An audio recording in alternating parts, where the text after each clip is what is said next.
Hello everybody, my name is Mark Spevik, and in this video I'll be showing you how to make this more advanced pyro shot of an agent who is on fire walking through some trees and setting them alight as he walks past. We will look at breaking this complex shot down into a couple of simulations for better control.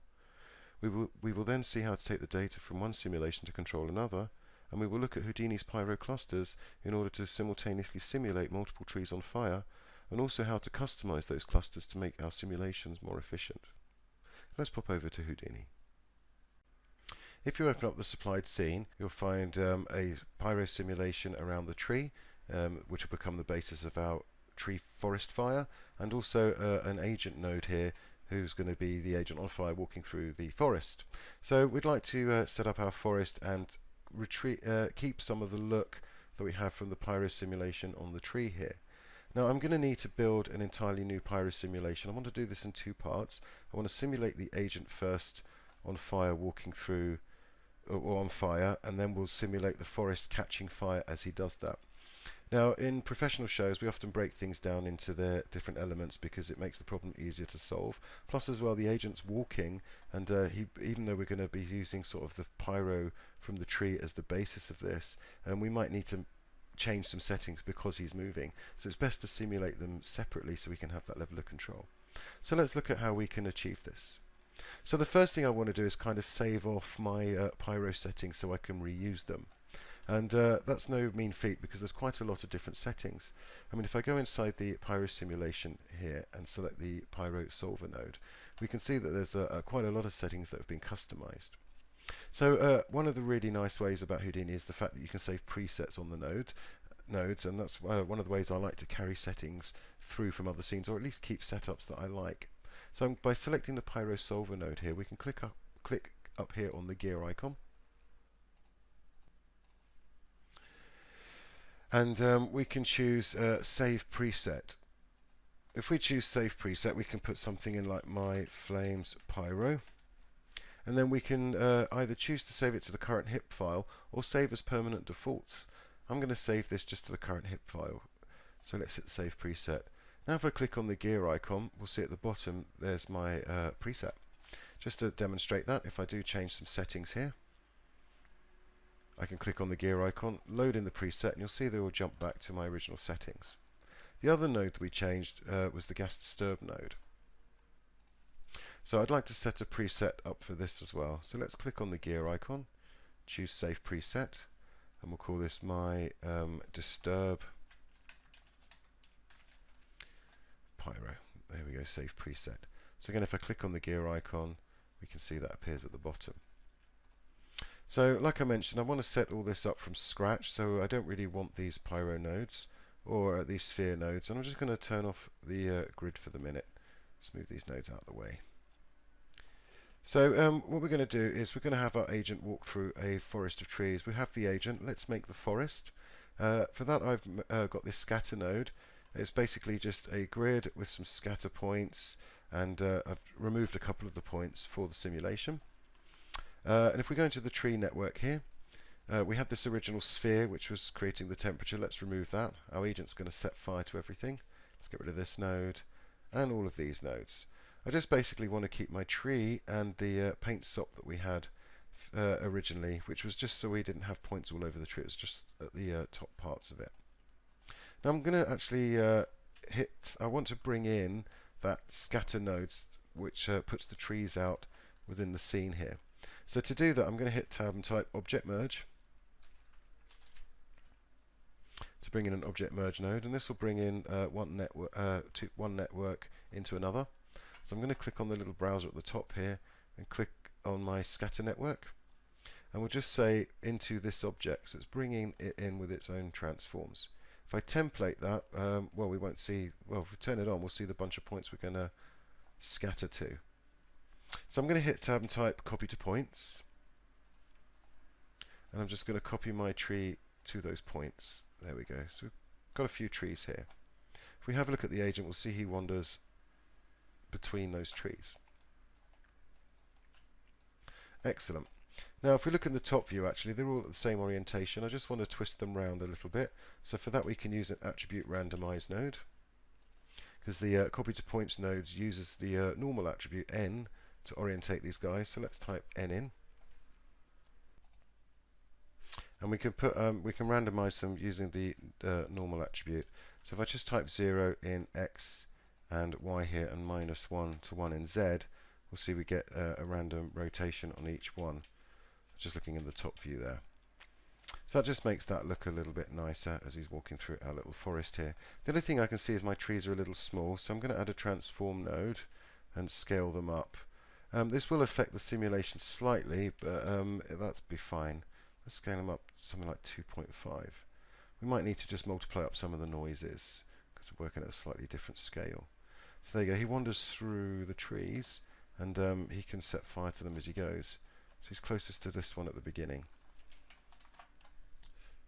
Cool, so I'm just going to add a little null at the end here, and let's call this forest out.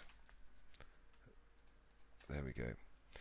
In fact, yep, so we'll use this as the starting point of our little network there. So we have our tree set up, and we have our agent animation. Cool, so like I said, I want to keep these as separate simulations in order to get control over this. So let's work with the agent first. I'm just going to hide the tree over there, and we'll deal with the agent. So I'm going to use the shelf tools here. So if we click up at the top here onto the Pyro FX tab, and we click on Flames, let's select the agent here and hit Enter. So this will set up Houdini's Pyro network around our agent. I'm just going to resize the box by selecting it and hit Enter. If I hit space 2, I can pop to the top view here, sort of resize the box a little bit more efficiently around him. And space 3, I can see the side view and just bring that up so it fits him a bit better. Before we do anything in there, let's go back into this agent network. Oh look, let's just tidy up these nodes a little. Let's put the simulation node over there for some reason. And let's bring down the Pyro import here. Let me just copy that name agent. I'm just going to rename these nodes to agents so I know what they're doing, because I'm going to have multiple sims in this scene, and it makes sense to keep things organized. Another way to keep things organized actually is to select all the nodes and then click on this box here to create a network box. Let's call this agent as well. So what I'm going to do is just resize this box, and we can also give it a tint by tapping C. Let's give it a darkish color. There we go. So I can tell that these nodes are creating the agent there. Let's dive inside the agent network and see what we've got. It was brought in using this alembic, and then I created a trail stop here to calculate the velocity. We then have a time shift node. This time shift node is just a pausing for 10 frames to allow the simulation to build up. And then I created a paint stop here where I painted an attribute called density. And then the scatter stop is picking up that density attribute and just putting the points where I've painted. This is because I didn't want him to be entirely in flames, just parts of his body. So let's set up the Pyro sim for that. I'm just going to plug that scatter directly into the create fuel node, and let's turn that on. And we'll see it's not working because we've got surface scatter turned on. Let's choose keep input, which keeps our points.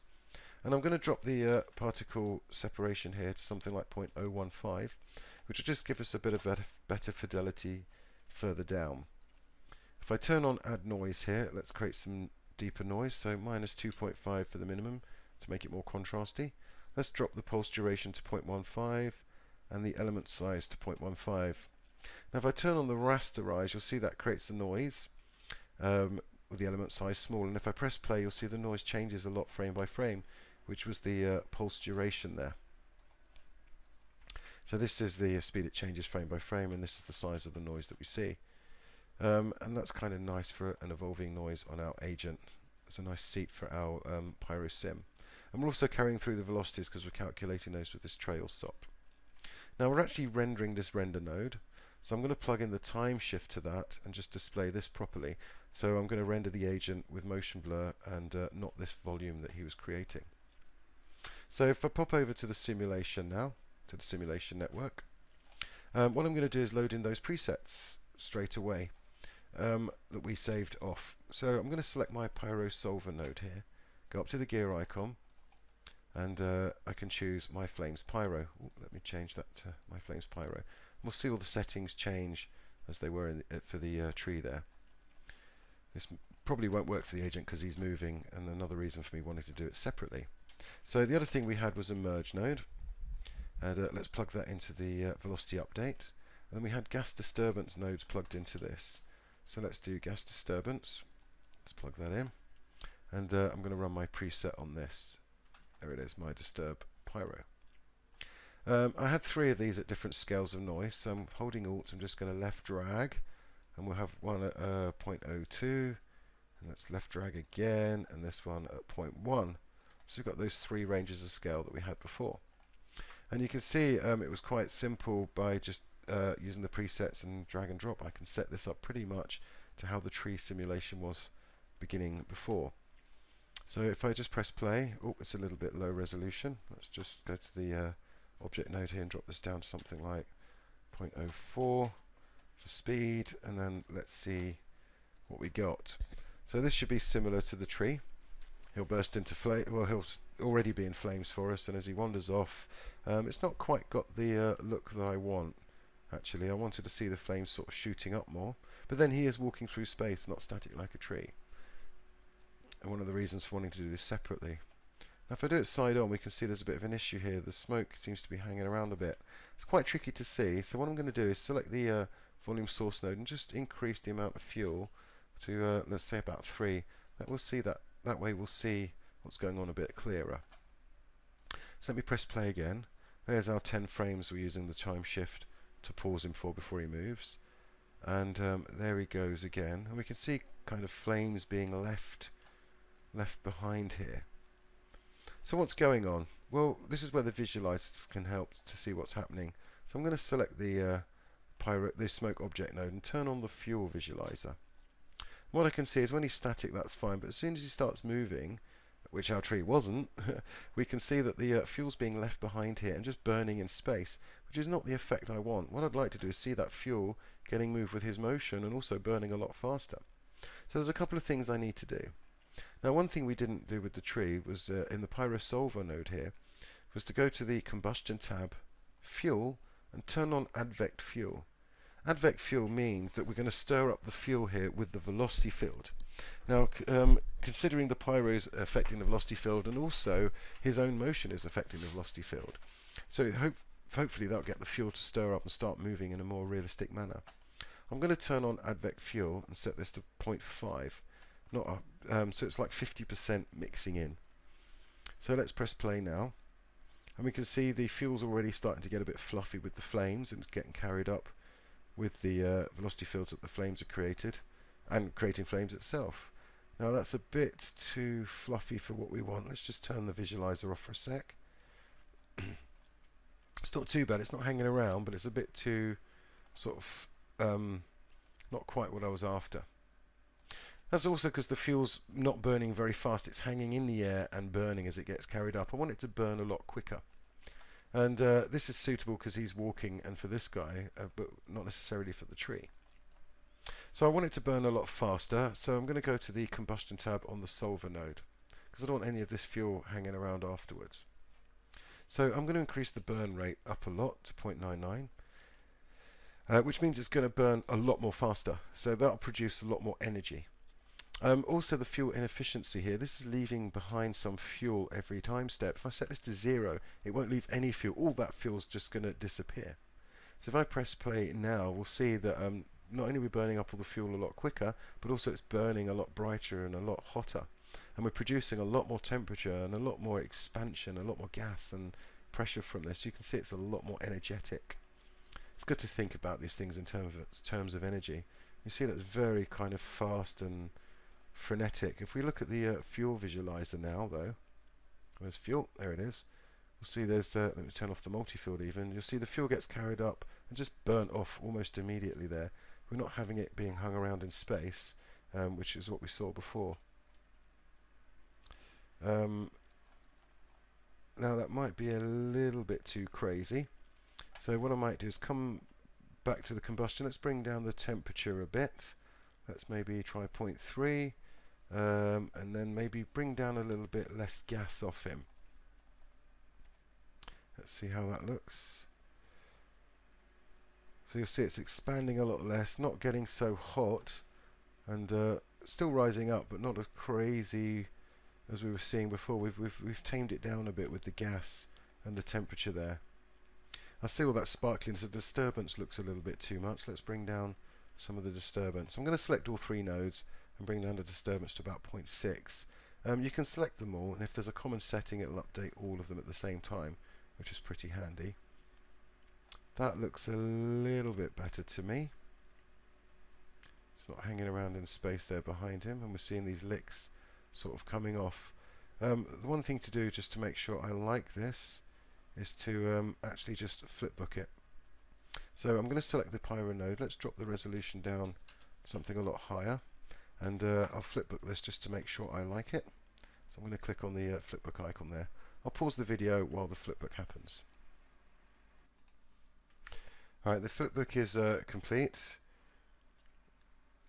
I'm kind of happy with that. I could come back and sculpt the look a bit further, but I'm going to sort of. Yep, I'm happy with that. Otherwise, I'd be here all day. I never know when I'm happy. So what I'm going to do is basically cache that out so we can reuse it for the other simulation. So once you're satisfied with your results, you want to pop forwards and sort of bake them out, and then you can start for the next bit. So I'm going to go into the Pyro import agent node here and select on my Pyro import fields, and I'm going to save out the fields from SOPs rather than from the simulation, because it's less data on disk, and I'm happy with what I got. Now before I do that, I'm just going to turn on this compute min and maximum values.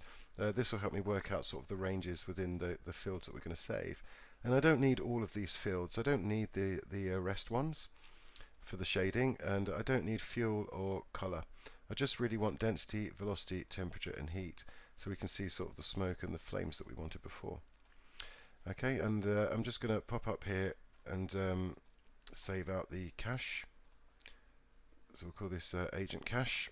There we go. And I'm going to save the scene, and I'm going to save out the cache to disk in background. So I'll just pause the video while that happens. Actually, before I do that, I was humming and hawing a little bit. I might just come in and select the fuel node here, because I noticed on the agent some of the flames are a bit shooting up a bit fast at funny angles.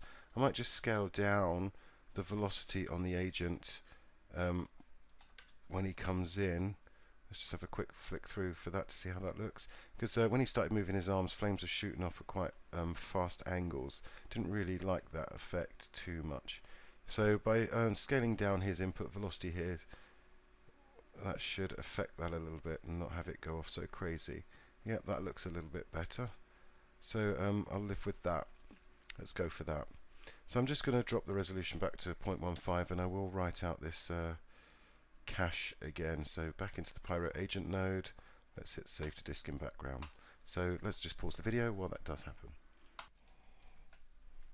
That's now cached.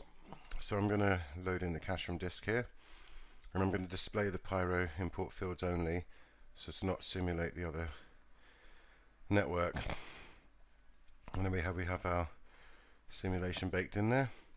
If I just add a volume visualization node, we can just see what's going on quickly. So in here we just want to run in our density field for the density, and the same for the coloring of that. We can increase the density a little bit if we want, so we see that a bit clearer. And then the emission here, let's put that up to a high value. So we want to see the heat field in here, because that's the brightness. And the color is driven by the temperature field, and we want to set this to black body to give us an idea. Then we can kind of work out the ranges that we need if we just turn these ranges on for a sec.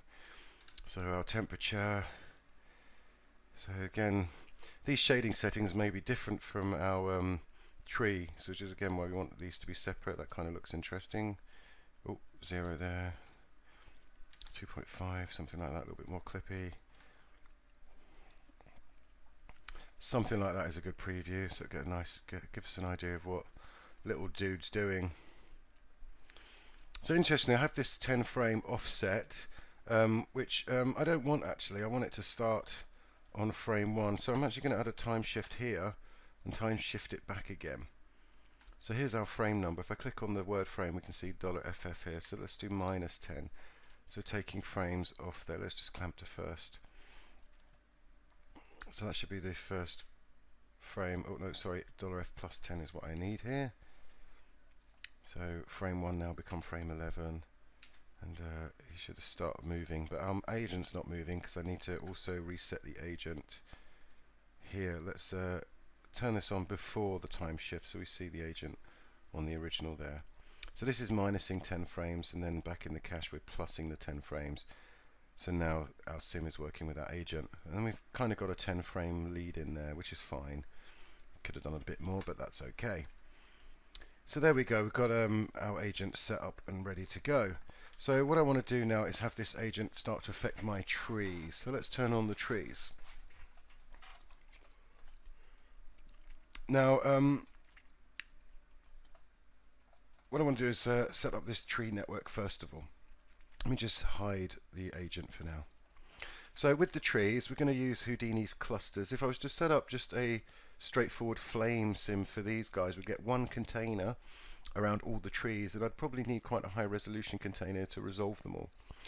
Whereas clusters are much more efficient. We've got basically a container for each tree, and they're a great way for breaking down quite big or expensive simulations. So let's have a look at the clusters. I'm going to make sure nothing is selected, click on cluster, choose my trees and hit enter. So when Houdini's made the network, let's have a look what happens.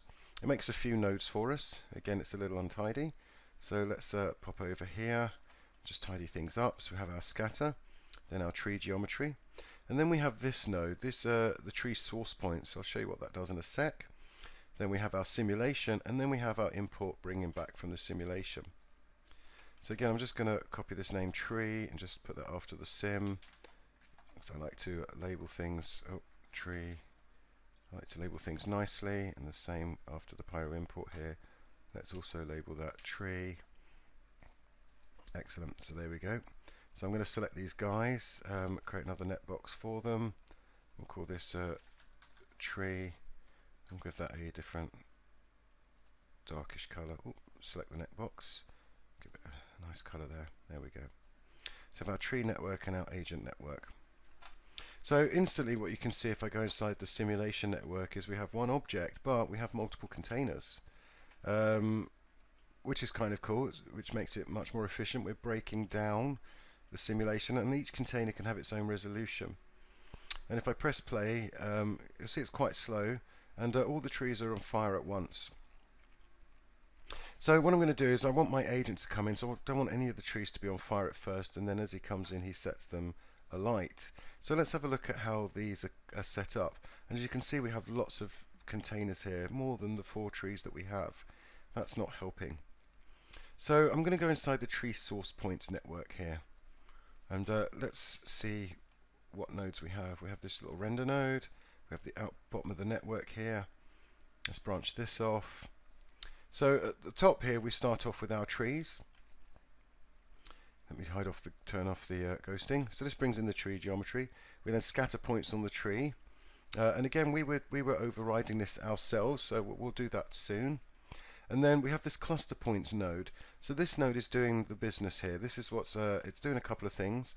First of all, it's creating cluster points. If I set this to cluster points, that's what we're seeing. So these are kind of the scatter points on the trees, and also they're clustered by different colors. So there's 2 clusters on this tree, 3 on this tree. If we go to average points, it's just going to give us a point at the average of each of those clusters. And let me turn on the point display, and you'll see there's quite a few points. There's more than the 4 trees that we have. And we can set the mode to both. We're actually outputting both for these other bits of the pipeline. So the first thing I want to do is make sure we have a cluster for each tree here.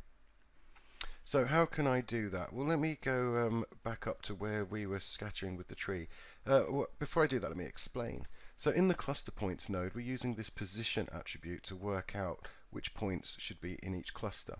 And it's doing it by proximity, and as you can see it's actually trying to make 10 clusters. If I say make 4 clusters, that works out quite well, because it's making 4 clusters, and using the position attribute is able to define which tree is which. Often this doesn't work if you have more than 1 tree, but in this case this is working. There's a slightly better way to do this rather than using position, is to actually give each one of our objects an ID. So I'm just going to do that for robustness. So if we come back to the scatter here we're bringing in our scatter points.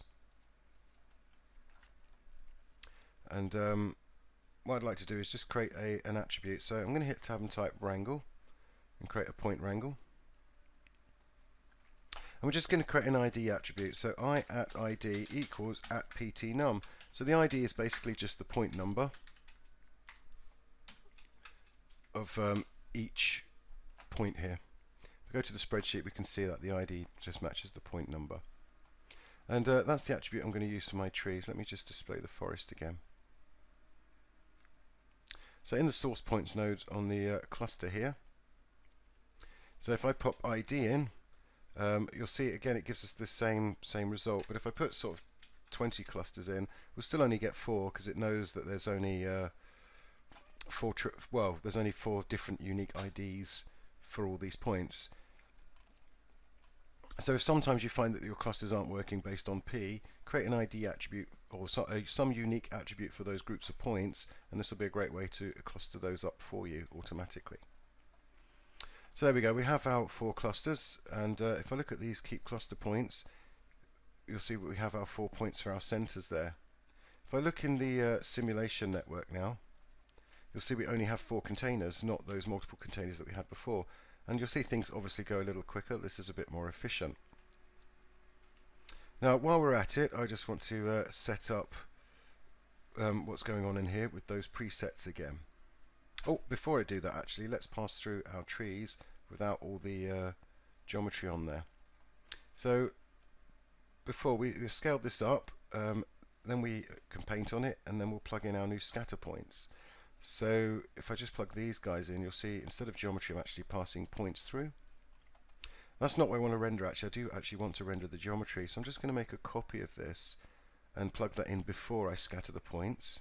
Let's make a null, and this will be called disp render, because it's actually this is what I want to display and render, although I want to pass the forest out to dops.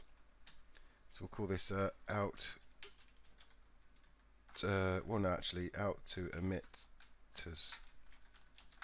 Okay, because that's going to the emitters now. And this is actually what I want to display, the real geometry. Okay, and that's the emitters. Cool. So let's go into the tree source point. So this is where I'm bringing in those emitters. So let's now select that to out emitters, and that's bringing in our points. We don't need to scatter now, so I can disable that. We're still going to make the clusters from those, and the ID in attributes inherited, so the clusters are still working. This is going to delete those single points but keep the clusters, and this guy here is set to keep input, so we're going to keep those trees. Let's bring this resolution down to about 0.03. Then we're going to add our noise like before, -2.5. These are the settings on the tree that we had before, 0.15, 0.15. And here we are looping through. So what this does is it creates the points of the attributes. If we just middle click on the information there, you see we get a bunch of attributes here and a cluster number, and then this loop here loops through each cluster number, and it creates a volume for each one of those clusters. So I middle click here now, you'll see that we have a volume called _0, one called _1, one called _2, one _3, and these are for each of our clusters. You'll notice actually in the rasterize we're rasterizing color and alpha. I don't really need those. In fact I don't even need velocity in this case, the trees aren't moving. I just want density, temperature and fuel. So the less it has to make the better. There we go. So this is creating 4 separate volumes, one for each of those containers. And how does it know where to put the containers? Well, it does it through these clusters. These cluster points are the centers of each of our containers that we see in DOPS. So if we dive in here, each one of these becomes its own network, its own Pyro object, and each of those points is the center of the container. And that's worked out here from the instancing tab. If we look at the instancing tab here, it's taking the path of those points, and that's where it's working out where the center, or it's basically instancing each one of these boxes. Incidentally, these boxes won't affect each other. You know, if there's some velocity from this one, it won't really push the velocity in the next one, but they will sort of share the smoke and stuff. You'll see the smoke going through the boxes, but they don't really affect each other. You know, they should be considered as separate simulations. There we go, that seems to be working quite nicely. Now we can actually customize the size of these boxes. If you hold your cursor over this where it says override container size, you'll see it says there's a scale attribute which you put on the points to adjust the scale of these guys. So let's preview that. I'm going to actually lock the view up here. Look, if I click on the pin, it's going to stay in the network here. And if I jump out and into the source points here, it's these source points that we want to add our attribute to. So again, using a point wrangle, we need to create an attribute called scale. So this would be a vector at scale equals, so we'll call it a channel vector called scale. So if you type this expression, v at scale equals chv, and then brackets, inverted commas, scale, inverted commas, brackets, inverted commas, brackets, this will create a channel for us. And you want to click on this magic icon at the right hand side, which will create that channel for us that we wrote in the expression here. And there we can see the scale at the bottom. Now I can interactively put in numbers, and you can see as I do that, our containers change size. So there we go, let's try 2.7, 2.74. That's something similar to what we had for the original tree. And these are also controlling the positions as well. So if I add a transform node, I can actually offset them in Y as well and bring them up and down on our trees and resize them and reposition them that way. I kind of like that. Let me turn the ghosting on so I can see where the trees are in relation to that. So maybe they want to be a little bit bigger in height, something like 5, maybe even 6 as a starting point. And then in the transform, I can just transform them up a little. Something like that will be good. So there's a good starting point for our trees. And if we press play, the resize will snap down and then resize back up on them. Actually, talking about the resize, let's pop into the, we don't need to see those source points.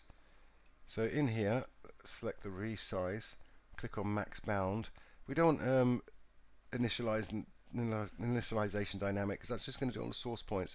We actually want to do this from static. So it's going to take that from the original shape that we set in SOPs there. So you go, those guys are popping through quite nicely. Let me pop this off. So what I want to do now is just set up the presets like we did before. I'm actually going to be cheeky. I'm going to dive inside the agent network and select all of these, not that, all of these nodes for the noise, and do Control C. And then dive inside the tree network here, and I'm just going to paste that in. So I can just steal all of those gas disturbance. Now we're talking about a bigger scale here, so some of these smaller noises might not work. So I might just double some of these values, because we're almost double the scale of the tree there. So say 0.2, 0.4, and 0.1. We can always add in smaller ones if we need.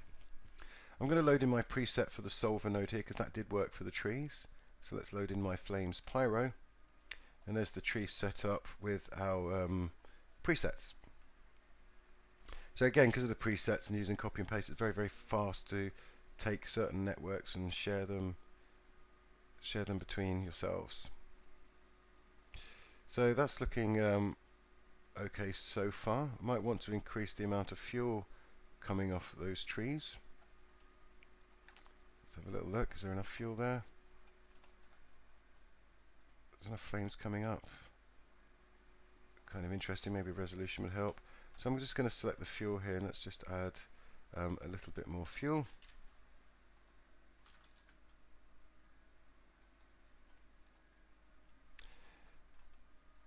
Something like that.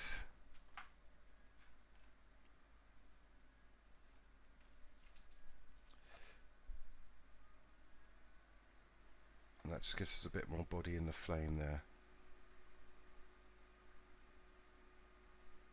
Is that going to be rising up a bit?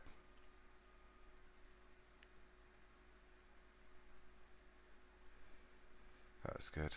That's kind of yep, that's kind of the effect I was after. Now they are a bigger scale, but that should look similar once we drop our resolution down, and we can see there's some nice detail on the trees there. Excellent. So what I want to do is get my agent to affect these trees. So let's go back inside our source points here. It's the source points here that we're creating the fuel volumes, and like we did before, let me just move these guys over here. Like we did before with the sphere, I want to separate out the temperature, and I want to add that in using our agent, in fact using the animation that we've already cached out, the simulation we've already cached out.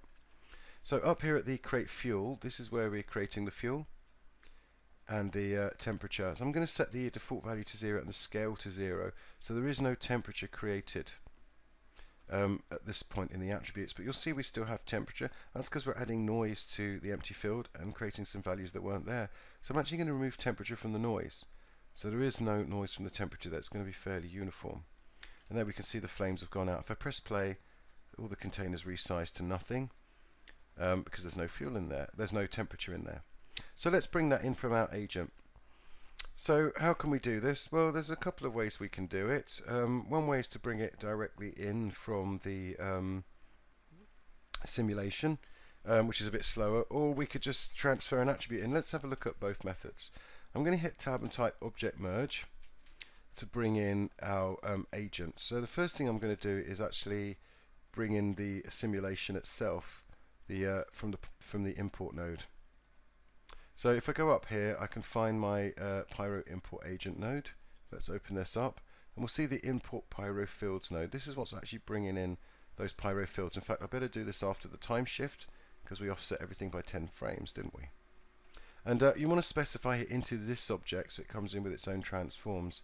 Now if I look at this, we'll see our agent there, or all the fields. And I don't really want to bring in all the fields. If I middle click, you'll see there's quite a few of them.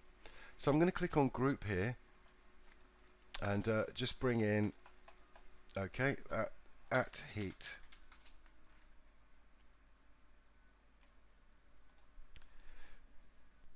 Oh, sorry, my syntax is wrong. It's at name equals heat. Ooh, for the attribute there. So there you go, at name equals heat.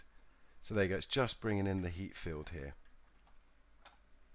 So we can't really transfer attributes from a volume to the points here, but what we could do is scatter some points in that volume. Let's plug that in. I don't really want to scatter because that slows things down. So we have points scattered within our heat field here. What we can, so they're filling up roughly the volume where the heat is in the air around him. We can also capture some of these. If we do an attribute from volume node, so where is it? Attribute volume from volume. That's it. So tab attribute from volume. There we go. Let's plug in the points. We'll plug in our volume from the attribute from volume here, and then we're going to be calling this heat, or let's actually call it temperature. Let's use the temperature. Temperature. There we go. So this will be a one-sided value, and actually up here, instead of bringing in the heat, let's bring in the temperature field instead. There we go, instead of both. Or we could bring in both. But in here, I'm going to now load in the temperature attribute. There we go. So now we've got a bunch of points in here, and they've also got the same values as that field. And just to prove that, if we go to the geometry spreadsheet, you'll see we've got the temperature here mapped out onto the points. We see it's actually maxing out about 8. So this might be a bit high, but we'll see how we go with that. And that'll obviously move through. So this is quite a slow way of doing it. The other way we could do this, because I don't think it matters too much, but it's nice to know that you can actually bring in the real values if you want. We'll call this object merge agent fields. The other way is just to bring in the agent geometry itself. So let me just make a copy of that. So agent geo, and I'll just load in the agent geometry himself. So again, we wanted to do this before the time shift, so that was the trail SOP. Let's turn that off. And on this guy here, we could just create a our own temperature attribute and just transfer from that as well. So we could say f at temperature equals 1. So this might be slightly more controllable because we've got the right numbers, although we could remap these. So it's up to us which method we use. It doesn't really matter. What I'm actually going to do is, if you remember, before the noise or even after the add noise, they're points at this point. I just want to transfer the attribute of temperature into this temperature on these points, because remember this was set at 0, and if it's not 0 these will burst into flames. So we can transfer that temperature attribute from either of these methods. I'm probably going to use just the geometry actually, because it might give me a slightly more control. So I'm going to create an attribute transfer, and then where's the add points? There we go. Let's just plug that in. Where it says points here, let's turn this on to temperature. We're not doing any primitive attributes, and we have the distance threshold, but we don't know how that might be working. So in order to see how this is working, I'm going to use a visualizer. Let me just template my agent. Let me turn off any ghosting, and I'm going to use a visualizer. So hit tab and type visualize, and I'm going to leave it on color, but I'm going to use temperature so we can see the attribute that we're transferring in. Oh, there we go. Mustn't get a typo. Now if I increase the distance threshold here, we can see that that is in fact transferring in and displaying as a red color. So let me move him forwards and think, well actually when he gets about here that might be hot enough, so let's just increase that a little bit.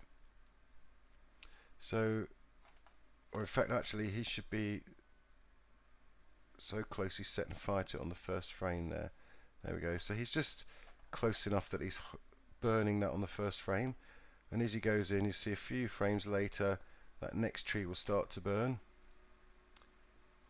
and as he gets close to it he transfers his heat onto these rather dry trees and they'll burn. So I just want to make sure some are on the first frame there.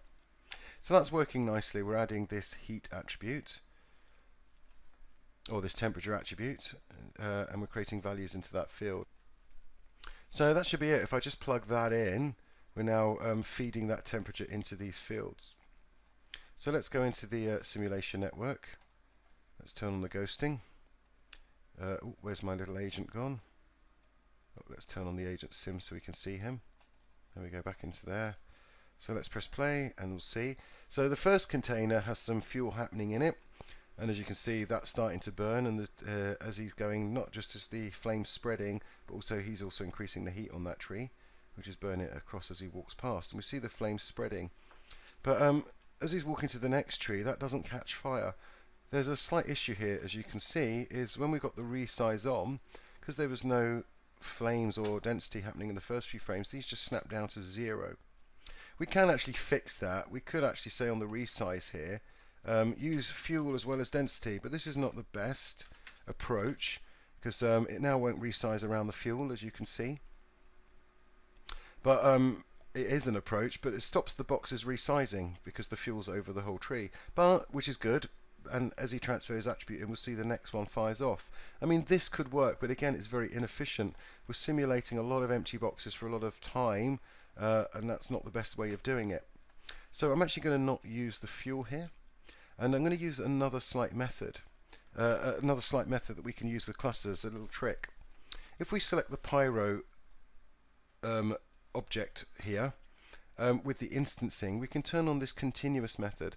What that means is we can control when these boxes appear and disappear by using the points that created them. Let me show you what I mean in another example. In this scene I have 3 sphere objects set up like the trees, with 3 Pyro simulations set up with clusters, and the default behavior, if we look in the tree source points, is to create our clusters as we saw before with the cluster node, and then to create a single point for each of the containers here, and then in the simulation we get a container for each of those single points. Now what's interesting, if we actually delete one of those points, if we delete some of those points, there we go, so we only have one, and we go back to the simulation, you'll see we only have one container. Now what's interesting, let me put that back to the 3 points. What's interesting about this instancing is this feature here, continuous. At the moment it's just reading these points in at the first frame and creating the equivalent containers for them. But what we can do is turn on continuous, which means it's going to read this every single frame. Now the danger of that, if it reads it every single frame, we're going to get a container for every single frame. So let me just demonstrate that. At the moment we have 3 containers. If I step forwards a frame, you'll see we get another 3, and I step forwards again, we get another 3. Because of this continuous, every single frame or time step now, we're adding another 3 containers, another 3 containers. So you're probably thinking that's completely useless. Well, no, actually, this is very useful. It means that this is constantly monitoring what's going on, and then we can choose when containers appear at which frame by making their equivalent points appear at the right time in SOPs. Let me just demonstrate this. So if I go back to the source points here, you'll see I've created a little branch of the network. Now what this does, it makes sure one point turns on at a frame. So on frame 1 I just have this first point. If I step forwards a few frames to frame 5, you'll see the next point appears. And if I step forwards to frame 10, you'll see the last point appears, but only for one frame only. Because remember, every frame they appear, they'll be creating a new fresh container. So since they only appear for one frame each, and there's 3 of them, we should only end up with 3 containers. One on frame 1, now one on frame 5, and then one appearing on frame 10. So let's see if that works. So make sure continuous is turned on. So there's our container on frame 1. If I step forward to frame 5, the next container appears because its point appeared. And then if I go to frame 10, the last one appears. And if I keep playing the sim, you'll see no more appear because we haven't got any more points at the end of this path appearing and disappearing. So continuous is very useful for building up your simulations through time. And this is how we're going to make our trees much more efficient. We're going to use this method so that our trees only appear, or the containers only appear, when the tree is burning. And when it's not, none of the trees will be simulating at all. So let's pop back into Houdini, into the other scene here. So how are we going to set this up? How are we going to make sure that only one tree appears at a time? But again, I'm going to attribute transfer in from my agent to help this. Oh, let's go to the tree source points. Excellent. So here are the source points that I want to mess around with. If I turn that on, let me turn off the ghosting. We'll see that we have these points, and our agent comes close to them. So again, I want to do an attribute transfer trick going on. But the trick is how to keep them on for a single frame. So the way I'm going to do that is I want to know what frame that they're going to transfer their attributes from my agent. Now I already have brought the agent in over here. In fact, let me drag this network over this side. We don't need that one. Let's lift these up, guys, up a little bit. Using shift and selecting a node will move it and all the ones above it. Let's just bring that a bit closer here. There's my agent and there's my points. So let's go back to our agent here. So what I want to do is I want to transfer another attribute in onto him. So what I want to do is know which frame, I want to know which frame he transfers his attributes onto these guys. So by doing that, I'm going to give them a frame attribute. So let's create a wrangle node, point wrangle. And I'm going to give them a frame attribute. We'll call it on frame. So we'll say f at on frame equals, and I'll say -1. So it's obvious that they've not got an attribute yet. I'm just going to make a copy of the visualize here. So we'll use another visualizer to see this value. And let's scroll down a bit. And instead of using color, let's use a marker. That means we'll get numbers. And the attribute here is frame on. Let's turn that on, frame on. Oh, I called it on frame, didn't I? So on frame, there you go. So let's call it on frame. It's handy if you get the right names.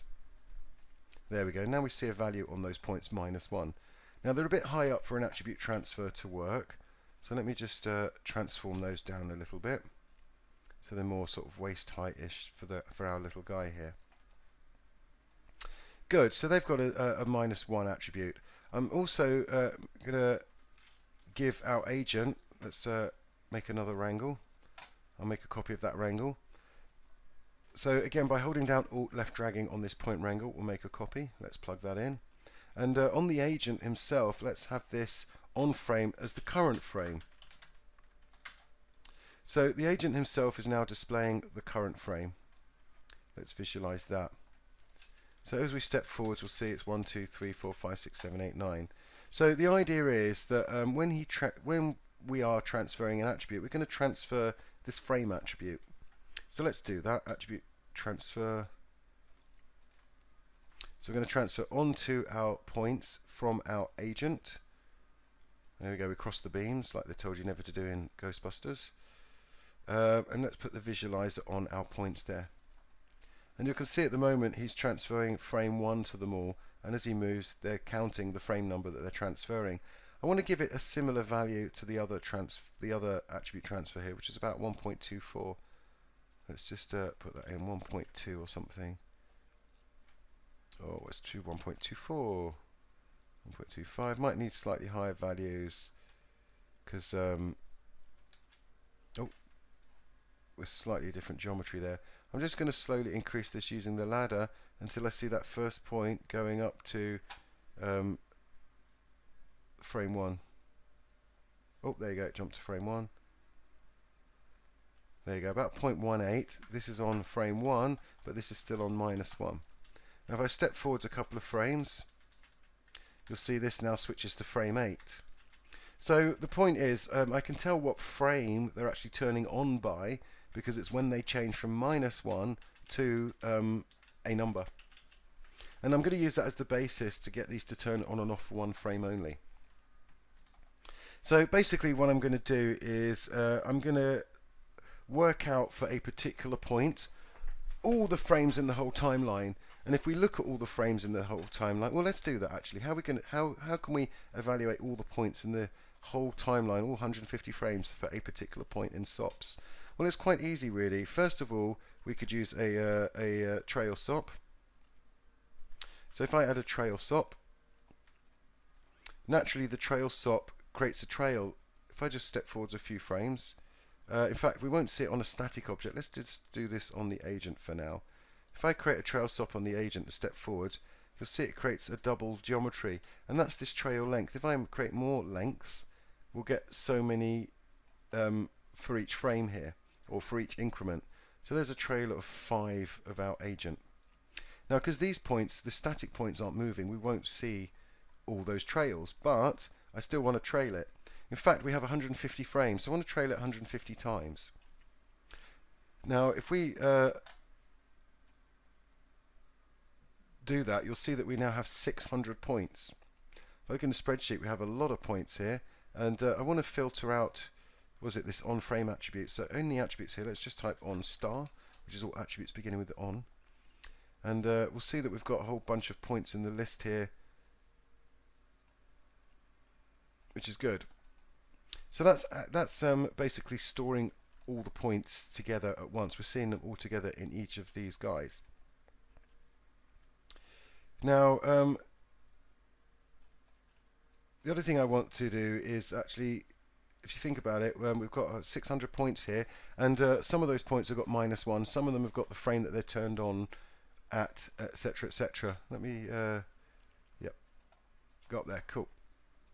If we visualize it, it'll be a bit of a mess. We see all the numbers at once over top of each other.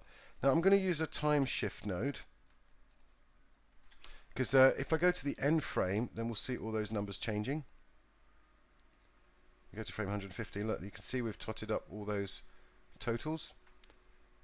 If I look in the spreadsheet now, you'll see we've got all those numbers.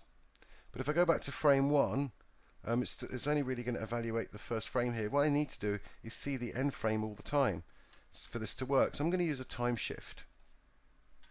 So with the time shift node, I'm going to delete the channel, and I'm going to put in frame 150.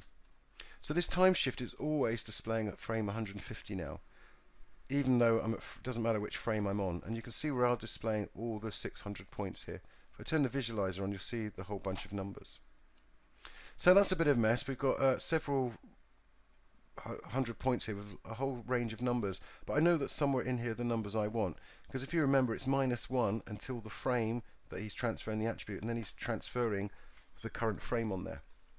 So what I want to do is loop through each one of these individually. Now if you remember, they came from a cluster, so they still have their cluster attribute, so we can loop through the cluster attribute for that. So for that I'm going to use the for each point loop here. Let's select the bottom one, and I'm going to turn on attribute here, and let's set this attribute to cluster. Now to check that's working, I'm going to select the bottom node here and turn on a single pass. And that way I can see just one of these clusters, and there's the first one. If I circle through, we can see we're treating each cluster individually now. So that's good. Now we just have a bunch of points from one cluster.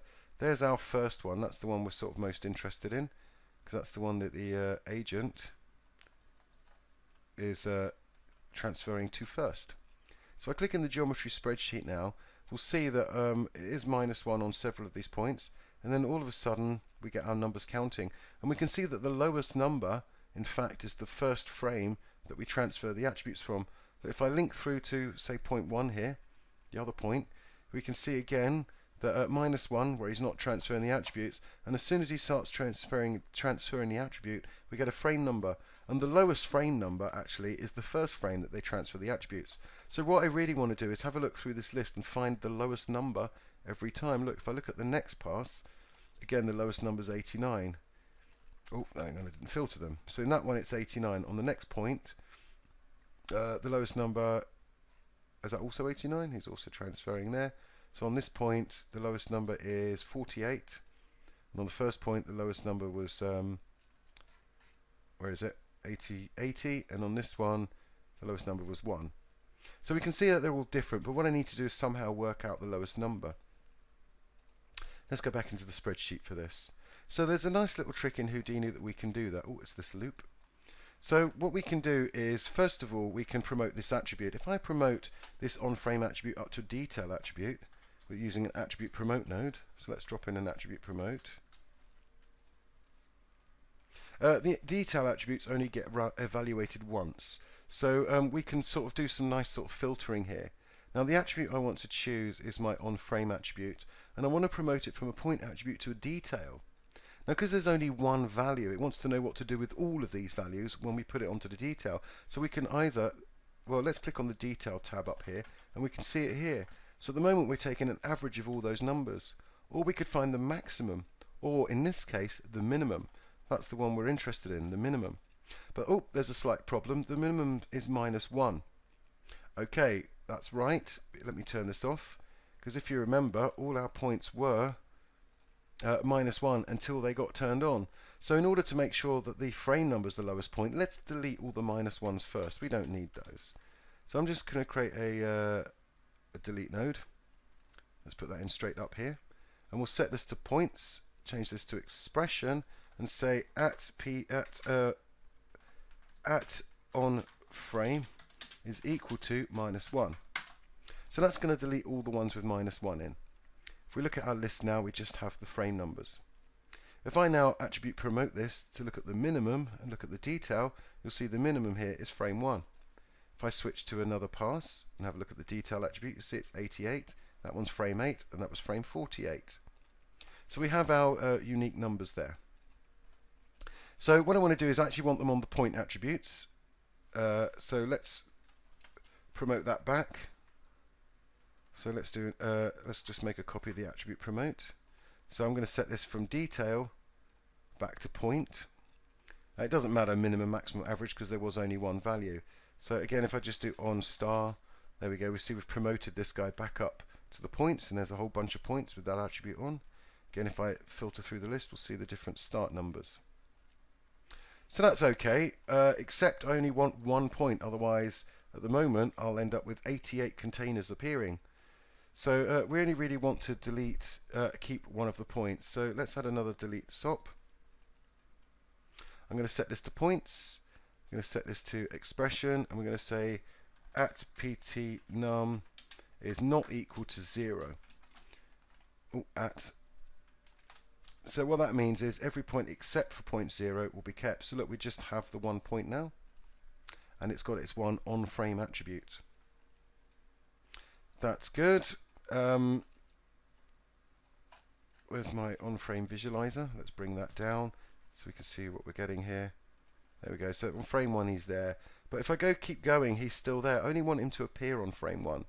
So what I want to do is actually delete him. Now, if you remember, I only want him here. He knows what frame he should be on. That is this frame on attribute. So I'm going to use another delete SOP. Oh, what's going on there? So I'm going to add another delete SOP to make sure he only appears on frame 1. So again, set this to points, set this to expression, and we're going to say when at on frame is not equal. Oh, my caps have gone funny there. So at on frame is not equal to at frame. So what this means is when the not frame is not equal to the frame, so when this number, the on frame, doesn't match the current frame number, then he's going to be deleted. So as soon as I'm not on frame 1, he's not there. On this loop, let me turn off the single pass so we can see the other frames. Now if we remembered, if we look on the spreadsheet, we're only seeing one frame at a time. That's right, because we're delete. Let me turn off the delete. You'll see they're going to turn on frames 1, 8, 80 and 48. Let's turn that back on the delete.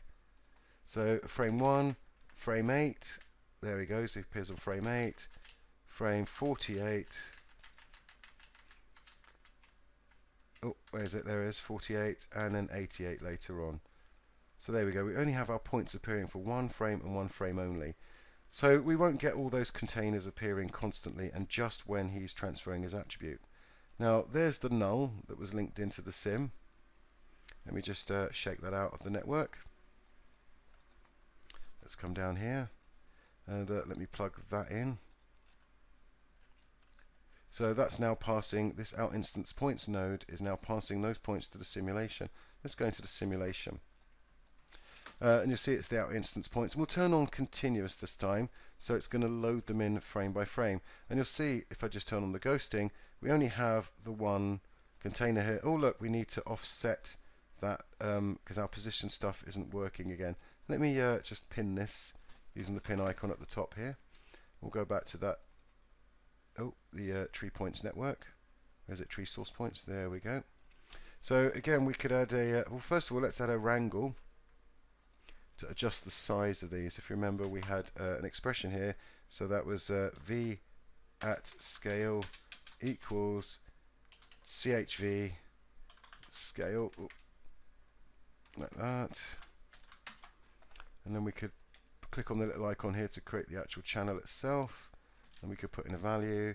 So this is probably double the size now, so that'd be 5.3, 5.3 and 6. Oh, that's too much, isn't it? How about 4 by 4? 6 is probably alright.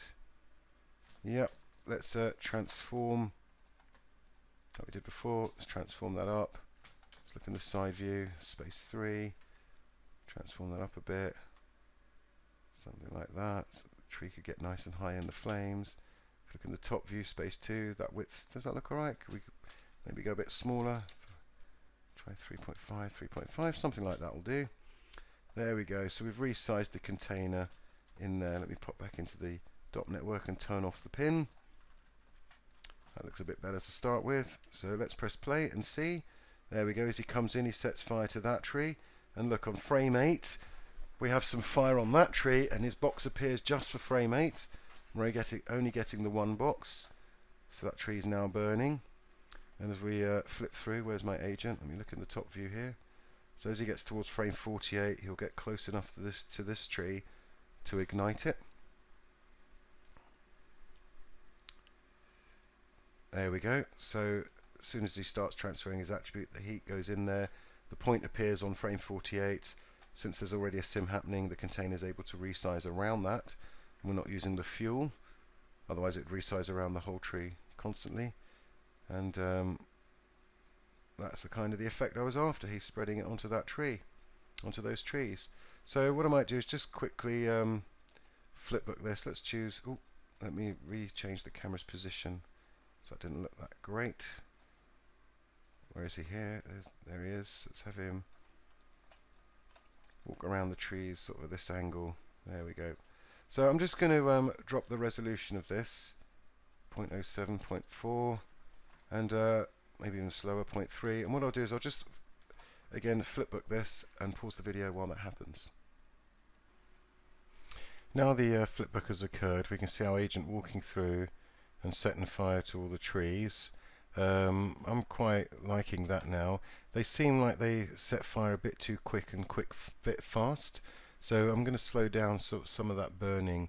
I'm going to go to the combustion tab, and let's take the burn rate down so the fuel doesn't burn so fast. Let's bring up the fuel inefficiency so some gets left behind. It's not going to burn so hot and quick now. Let's bring up the temperature a bit and leave the gas where that is. Let's see how that looks. So this will mean it still get hot, because the reason I've turned it down is because he's going to be transferring heat in on every frame, and that's just going to be staying hot. So I've just brought down sort of the speed of which the fuel's burning, so the trees aren't just going to inflame quickly, they're going to burn a bit slower as he walks towards them. There we go, you can see that effect happening. Let me just flipbook that quickly. So particularly evident on this tree here. So I'll just pause the video while the flipbook happens. There we go, the flipbook's still happening, but if I press play we can see that the flames don't burst onto the tree so much. It's sort of more leisurely spread across the tree there. I might turn down no, to leave the disturbance actually. What I'm going to do now is increase the resolution and cache this out, and then we'll talk about rendering it. So I'm just going to go to the Pyro solver here, drop this to something like 0.015. Let's pop into the Pyro import tree here, and again we'll set this off to where the cache is, so tree cache. There we go. Again, I'm going to turn on compute min max values, and again I'm going to turn off the two rest fields because we don't really need those. We don't really want to see the fuel or the color, but we want density, velocity, temperature and heat.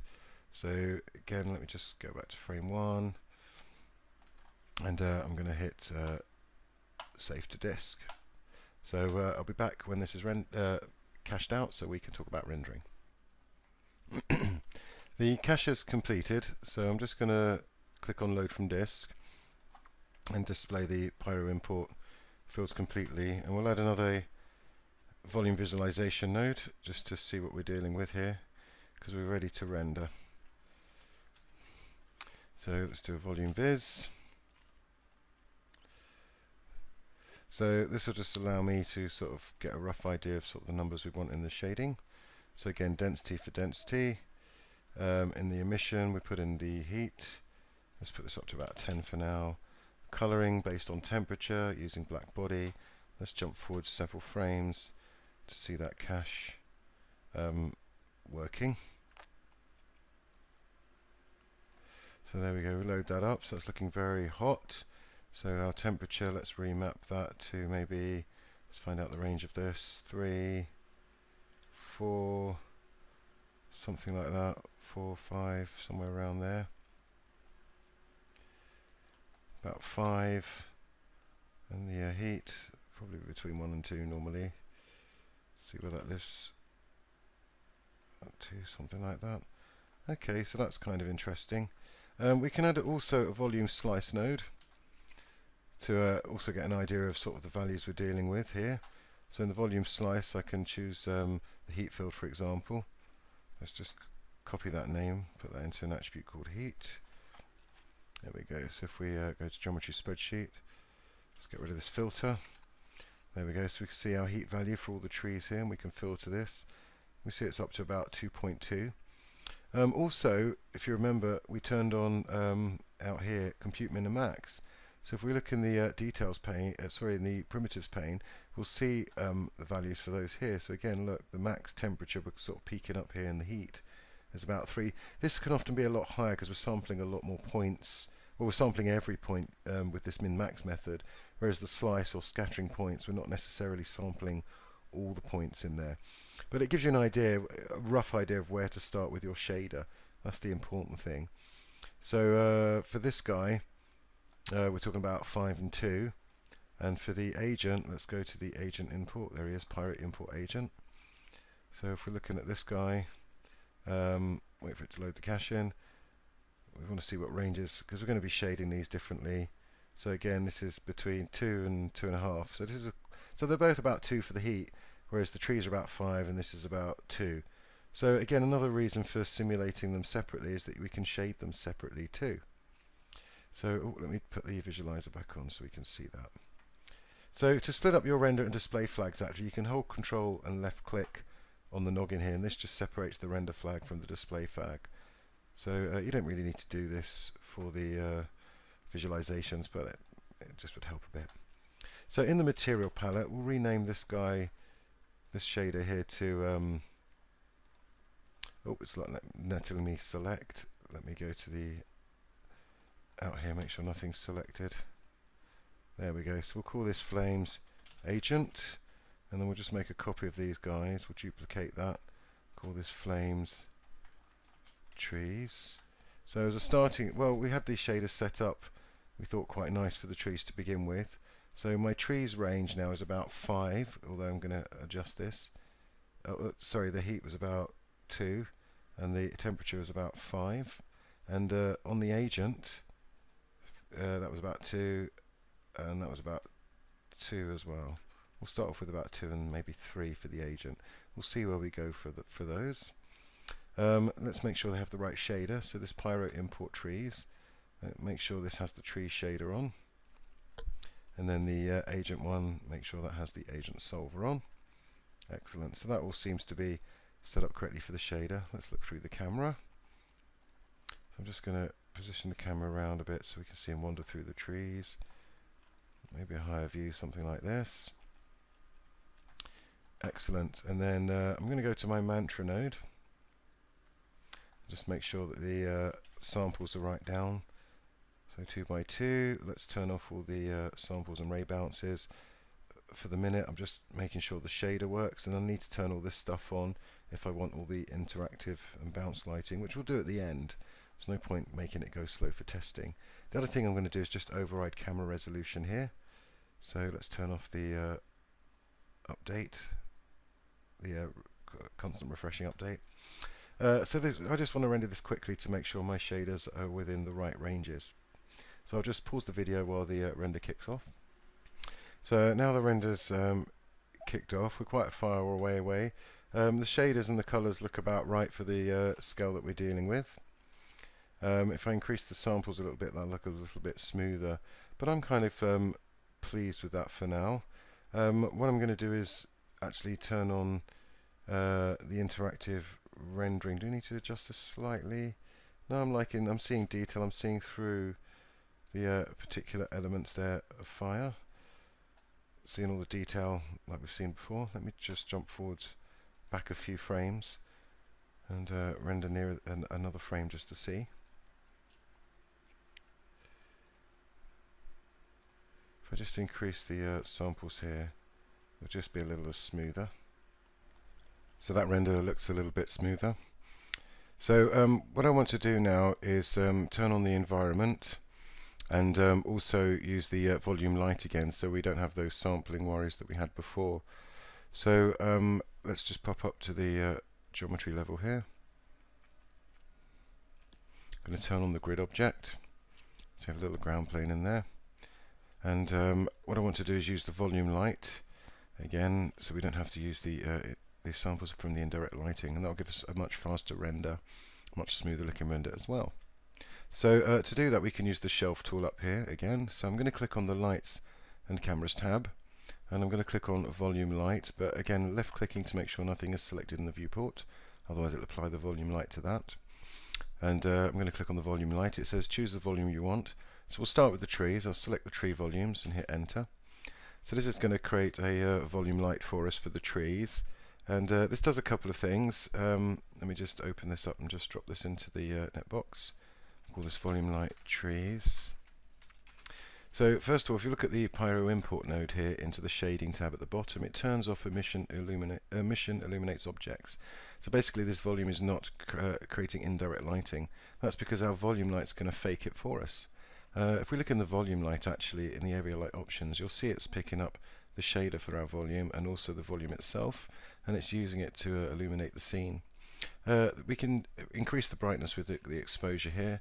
And also, if you want slightly better fidelity, you can increase the point samples and also increase the shading quality, which increases the density of points that it's sampling for the light there. But it's you get quite a good result keeping it quite low. So let me also hit escape and make sure nothing is selected. And I'm going to create a volume light for my little dude down here. So let me try and get a better view of him so I'll be able to select his volume more easily. There we go. So again, make sure nothing's selected. Choose volume light. Let me see if I can select him. There we go. Hit enter. So we've made a little volume light for the agent there. Drop that into his net box. Call this volume light agent. And just check it's picking up the agent shader and the agent volume, which it is. And that all seems good to go. So that's easy enough to set up. Let's have a look through the camera. And we'll try this camera angle first. So if I go over to the mantra node, there's a few settings I want to change here as well. I'm going to go to the limits tab and just make sure all the limits are set to 0, so we haven't got any indirect lighting from mantra, because again we're faking it with direct lighting from our volume light. And I'm going to click on the sampling tab here and just leave those settings for now. So I'm just going to hit render and see what happens here, and you'll see when we generate the point cloud, actually at the top of the render view, it will give us a little feedback as it generates the point cloud. There we go, generating point cloud. So there's this extra little step, but it speeds up the rendering. So there it's just temporarily saving out the point cloud, and now it's going to use that to render. And there it goes. So I'll just pause the video while that render starts. Now that render's complete, we can see with the volume light we get a nice smooth render with good quality indirect lighting, and we can see there's nice detail in the smoke and in the flames there. If I adjust the exposure down, we can see there is detail there for compositing later. So I'm quite happy with that. Let me just stop the render. So I think the next step is to find a nice camera angle and to render the sequence. So let me just lock the camera here and just find a slightly different angle. Maybe we'll have the lighting's a bit flashy. Let me just turn it off at the side there. So maybe we'll have the agent walk through from a nice sort of top angle here. Let's see how that looks at the beginning of the sequence. See how as he comes through, he'll start igniting the trees as he gets close to them, and they start bursting into flames. So I'm happy with this. The last thing I need to do really is turn off the override camera resolution, so we're rendering at a much higher res, and make sure that I'm rendering the image sequence. So I'm going to go and render the image sequence, and I'll catch you after that's done. Now that that has rendered, let's have a look at it. And we can see that our agent is on fire and he's walking through the trees. I can see the effect nicely of the flames spreading across the tree here, particularly this one in the foreground. The flames spread slowly across the branches. We can see the rendering is nice and smooth because of the volume light that we chose. The sampling's all nice and good, and it looks the interactive lighting's nice. We can see we've got good colours and some indirect lighting going on there, simulated by the volume light. And it rendered in a reasonable time because of that as well. I'm liking the turbulence and the speed that's going up the trees. I'm liking the density of the smoke there and the way that dissipates. So overall, I'm quite pleased with this effect. And we must remember that the using the clusters enabled us to scale this effect up and have multiple control over the multiple trees that are in the shot with various containers, each that we could control the resolution of them independently. One thing to note though is that the individual containers don't really affect each other, they don't interact with each other, but you'd have to do some kind of trick sharing velocity fields between them, but that's generally not really a problem with this kind of a method. The advantage is obviously that you can scale it up and have lots of different pyros occurring at the same time within one scene. So I'm pleased with that result. Hopefully you are too, and I do hope that you've enjoyed the video and got a lot out of it, and I look forward to seeing you in the next one. Thank you very much and goodbye.